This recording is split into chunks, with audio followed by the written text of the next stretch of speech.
اللہ جل شانہ کی بے شمار نعمتوں میں سے عظیم الشان ایک نعمت ہے جسے زبان کہتے ہیں، بولنے کی صلاحیت،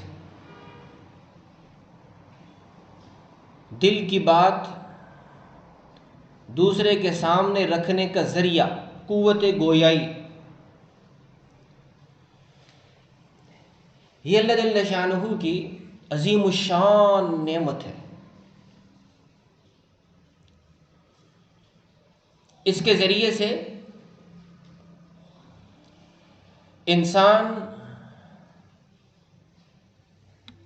دل میں پیدا ہونے والے خیالات کو دماغ کے حکم کے نتیجے میں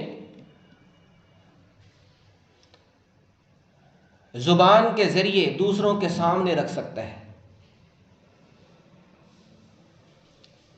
کچھ پوچھ سکتا ہے، کچھ حاصل کر سکتا ہے، جو چاہے کہہ سکتا ہے، جس وقت چاہے کہہ سکتا ہے،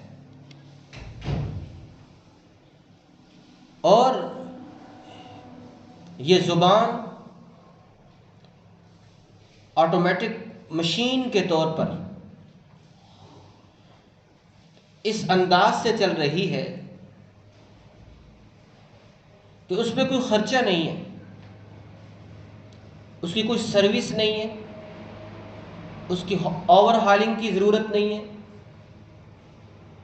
اس کی چارجنگ کے لیے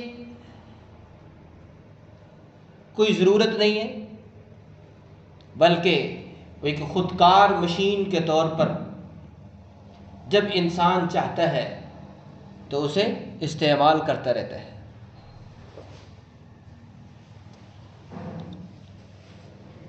لیکن صورتحال یہ ہے کہ یہ جتنی بڑی نعمت ہے، اس کے استعمال میں اتنی ہی زیادہ بے احتیاطی کی جا رہی ہے۔ اس کو جس قدر سنبھال کے استعمال کرنا چاہیے تھا، یہ اتنی ہی زیادہ آؤٹ آف کنٹرول ہے۔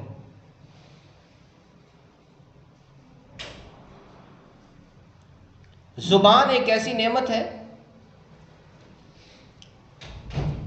جس کے ذریعے میٹھے بول بول کر سامنے والے کا دل جیتا جا سکتا ہے۔ زبان کے ذریعے سے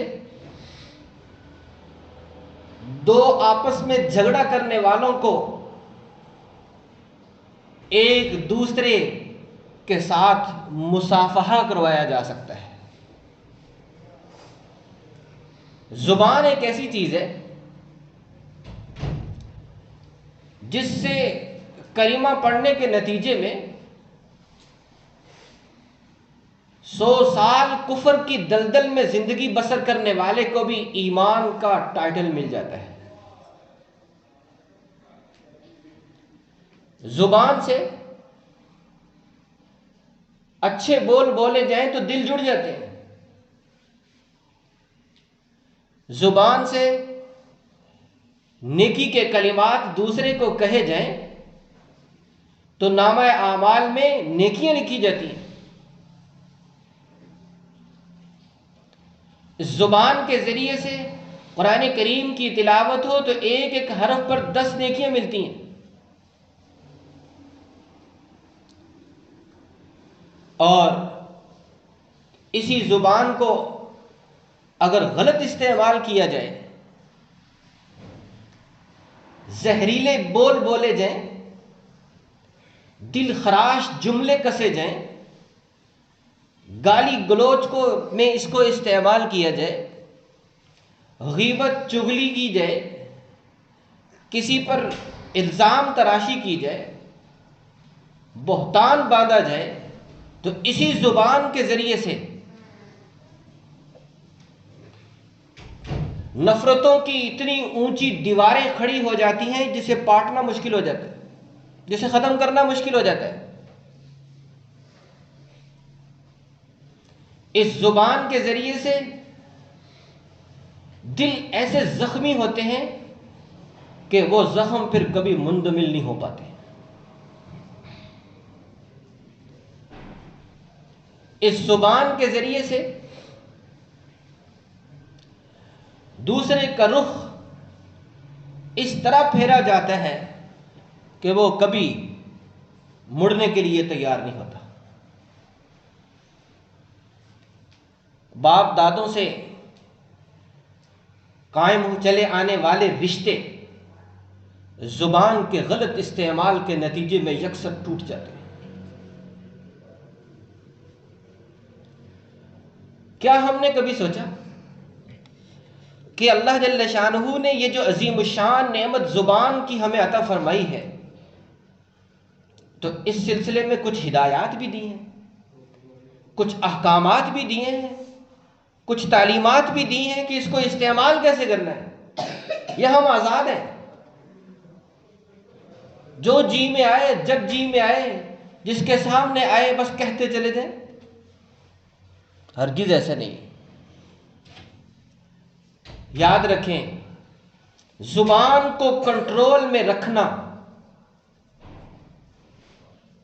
یہ اتنا بڑا عمل ہے کہ اس کی برکت سے اللہ جل شانہ دین اور دنیا دونوں کے معاملات کو سدھار دیتے ہیں. صرف دینی کے نہیں بلکہ دنیا کے معاملات بھی سلجھ جاتے ہیں زبان کے درست استعمال سے. زبان کو کنٹرول میں رکھنے کے نتیجے میں جو آیت کریمہ میں نے آپ کے سامنے پڑھی ہے, سورہ احزاب کے آخری رکوع کی یہ آیت ہے. اللہ جل شانہ نے اس میں سب سے پہلے تو حکم دیا کہ اے ایمان والو اللہ کا ڈر پیدا کرو اپنے دلوں میں, اپنے دلوں میں خوف خدا پیدا کرو, تقوی پیدا کرو, تقوی کی صفت حاصل کرو. اب تقوی ایک ایسا لفظ ہے, یہ ایک ایسا وصف ہے کہ اگر یہ سوال کیا جائے کہ پورے دین کا خلاصہ اگر ایک لفظ میں بیان کیا جائے تو وہ لفظ کون سا ہے, تو اس کا جواب ہے کہ وہ لفظ ہے تقوی. سارا دین اس کے اندر آ جاتا ہے. تو اللہ تعالیٰ نے اس آیت کے شروع میں حکم دیا تقوی اختیار کرنے کا, تو یہ آسان نہیں ہے. اپنے اندر تقوی پیدا کرنا اور رکھنا, تقوی کے تقاضوں کو ہمہ وقت پورا کرنا یہ آسان نہیں ہے. تو اگلے ہی جملے میں اللہ جل شانہ نے اس مشکل کام کو آسان بنا کر پیش کر دیا کہ اس کا طریقہ یہ ہے کہ قولوا قولا سدیدا. اپنی زبان کا استعمال درست کر لو تو یہ تقوی جیسا عظیم الشان عنوان یہ پورا کرنا تمہارے لیے آسان ہو جائے گا. قولوا قولا سدیدا, درست بات کہو, کلیئر بات ہونی چاہیے. زبان دل کی ترجمان ہونی چاہیے. یہ نہیں کہ دل میں تو کچھ ہے, اس کے بارے میں جو آپ کے سامنے بیٹھے ہیں اور زبان سے آپ کچھ کہہ رہے ہیں, تو یہ قول سدید نہیں ہے, یہ کلیئر نہیں ہے. کلیئر یہ اس وقت ہوگی جب وہی بات زبان پہ, وہی الفاظ زبان سے صادر ہوں, نکلیں جو دل میں جذبات ہیں. تو بات کلیئر ہونی چاہیے اور بات سچی ہونی چاہیے اور بات انصاف پہ مبنی ہونی چاہیے. یہ تین خوبیاں ہونی چاہیے. ایک تو بالکل واضح, دوسرا یہ کہ بات سچی, اور تیسرا یہ کہ وہ انصاف پہ مبنی ہونی چاہیے. یہ تین خوبیاں جب جمع ہوتی ہیں تو اس کو کہتے ہیں قول سدید, جس کا اللہ جل شانہ نے اس آیت میں ہمیں حکم دیا ہے کہ اے ایمان والو اللہ کا ڈر پیدا کرو. اب یہ ڈر کیسے پیدا ہوگا کہ زبان کو کنٹرول میں کر لو. پھر فرمایا اس کا نتیجہ کیا ہوگا کہ یصلح لکم اعمالکم, تمہارے سارے اعمال سنور جائیں گے, سدھر جائیں گے, زبان کے درست استعمال کے نتیجے میں۔ حدیث میں آتا ہے کہ جب انسان صبح کرتا ہے، روزانہ صبح کے وقت انسانی جسم کے سارے اعضاء وہ زبان کے سامنے ہاتھ باندھ کے فریاد کرتے ہیں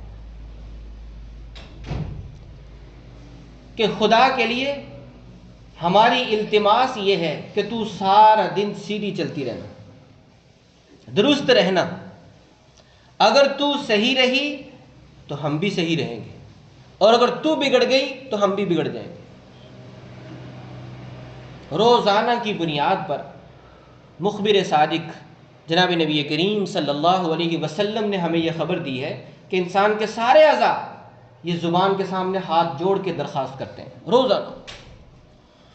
اب آپ نے ہمیں یہ خبر دی، یہ تو اس خبر دینے کا ایک مقصد ہے نا، ہمیں یہ سمجھانا ہے کہ تمہاری 24 گھنٹے کی زندگی، اس کا سنورنا، اس کا بگڑنا، اس کا سدھرنا، اس کا پٹڑی سے اتر جانا، یہ کس میں چھپا ہوا ہے؟ یہ تمہاری زبان میں چھپا ہوا ہے۔ اپنی زبان کو درست کر لو۔ اور اہمیت کیسے بتائی کہ سارے اعضاء ہیں، اس میں آنکھیں بھی ہیں، اس میں کان بھی ہیں، وہ زبان سے درخواست کر رہے ہیں۔ جناب نبی کریم صلی اللہ علیہ وسلم نے حضرت معاذ رضی اللہ تعالیٰ سے فرمایا کہ اے معاذ، الا انبئکم بملاکی ھذا الامر کلی، میں تمہیں پورے دین کی سمری نہ بتاؤں، پورے دین کا خلاصہ اور نچوڑ نہ تمہارے سامنے رکھ دوں۔ یہ حضرت معاذ رضی اللہ تعالی یہ کون ہستی ہیں جن کی فضیلت میں جناب نبی کریم صلی اللہ علیہ وسلم نے ارشاد فرمایا کہ قیامت کے دن میری امت کے جتنے بھی علماء ہیں ان سب کی قیادت کا جھنڈا معاذ کے ہاتھ میں ہوگا۔ تو آپ نے ان سے فرمایا کہ معاذ میں تمہیں بتاؤں پورے دین کا حاصل کیا ہے؟ تو حضرت نے عرض کیا جی ضرور بتائیے۔ آپ صلی اللہ علیہ وسلم نے بتانے کا جو انداز اختیار کیا وہ ایسا کہ جو سن لے گا پڑھ لے گا وہ کبھی اس کے ذہن سے مٹ نہیں سکتا وہ انداز۔ آپ نے ایکشن کر کے دکھایا۔ اب آپ ایجوکیشن کی دنیا میں جائیں تو ایکشن کر کے کہاں سکھایا جاتا ہے بچوں کو؟ بچوں کی جو ٹیچر ہے وہ اسے ایکشن کر کے سکھا رہی ہے، کیوں کہ بچے جو ہے وہ ایکشن کے ذریعے سے بات لیتے ہیں۔ تو جناب نبی کریم صلی اللہ علیہ وسلم نے کیا کیا؟ اپنی زبان مبارک کو باہر نکالا، پھر اس کو مروڑا، اور پھر انگشت مبارک سے اشارہ کرتے ہوئے فرمایا کف ھذا، کف ھذا، اس کو کنٹرول میں رکھ لو، یہ میرے پورے دین کا حاصل اور خلاصہ ہے۔ اندازہ کیجئے یہ 30 پاروں پر مشتمل قرآن کریم اور 10 لاکھ احادیث، یہ پورا دین ہے جس میں پوری تفصیلات کے ساتھ۔ اس کی سمری کیا ہے اور سمری بیان کرنے والے کون ہیں؟ خود وہ ہستی جن پر یہ 30 پارے نازل ہوئے اور جن کی زبان مبارک سے یہ احادیث جاری ہوئی، وہ فرما رہے ہیں کہ میں تمہیں بتاؤں پورے دین کی سمری کیا ہے؟ کف ھذا، زبان کو کنٹرول میں رکھنا، یہ پورے دین کا حاصل اور خلاصہ ہے۔ محترم سامعین، معزز حاضرین، لمحہ فکریہ یہ ہے کہ آج میں اور آپ جس معاشرے کا حصہ ہیں اس معاشرے میں سب سے زیادہ بے احتیاطی جس معاملے میں برتی جاتی ہے وہ زبان کا استعمال ہے۔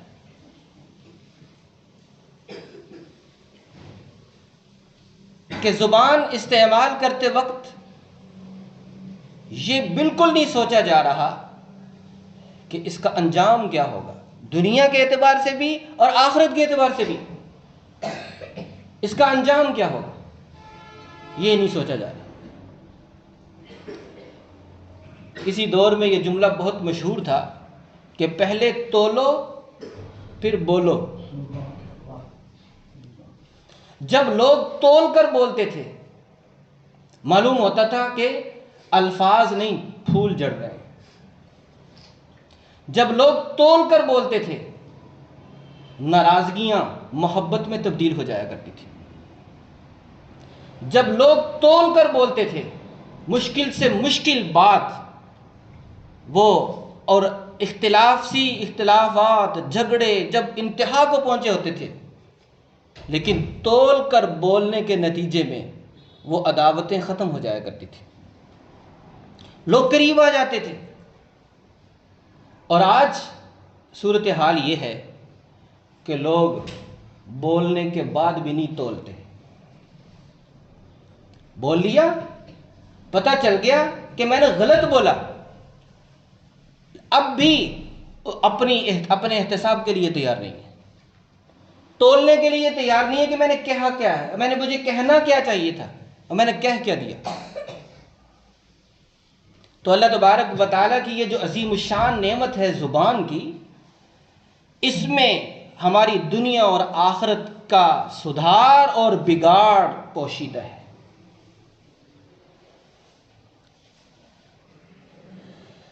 سیدنا عمر فاروق رضی اللہ تعالیٰ عنہ کہتے ہیں کہ میں ایک مرتبہ امیر المومنین سیدنا ابو بکر صدیق رضی اللہ تعالیٰ عنہ کے ہاں جب پہنچا تو میں نے عجیب ماجرا دیکھا، عجیب منظر دیکھا۔ منظر کیا تھا کہ حضرت ابو بکر صدیق رضی اللہ تعالیٰ عنہ تنہائی میں بیٹھے، اپنی زبان باہر نکالی ہوئی ہے اور اپنے ہاتھ سے لے کر اس کو مروڑی جا رہے۔ تو حضرت عمر کہتے ہیں میں نے کہا کہ حضرت یہ کیا ہو رہا ہے؟ تو حضرت ابوبکر صدیق رضی اللہ تعالیٰ نے فرمایا کہ عمر میں اپنی زبان کو تنبیہ کر رہا ہوں، اس کو مروڑ رہا ہوں تاکہ اسے تکلیف ہو اور اسے یہ پتہ چلے کہ اس نے درست چلنا ہے، اس نے غلط نہیں بولنا۔ یہ وہ ہستی اپنے آپ کو تنبیہ کر رہی ہے خلوت میں بیٹھی، جسے صدیق اکبر کہتے ہیں۔ انبیاء کے بعد سچوں کے سردار، کیا مجھے اور آپ کو بھی ضرورت ہے یا نہیں ہے کہ ہم بھی اپنی زبان کو تنبیہ کریں؟ خلوت میں بیٹھ کے کبھی سوچیں کہ آج سارا دن میں جو بولا، بیوی کے سامنے، بچوں کے سامنے، ماتحت کے سامنے، کلیگ کے سامنے، کسٹمر کے سامنے، دکاندار کے سامنے، دوست کے سامنے، کسی پنچایت میں جو میں بولا، وہ میرے بول کیسے تھے؟ وہ آیا صحیح تھے یا غلط تھے؟ عربی کا ایک شعر ہے، جراحات السنان لها التیام ولا یلتام ما جرح اللسان۔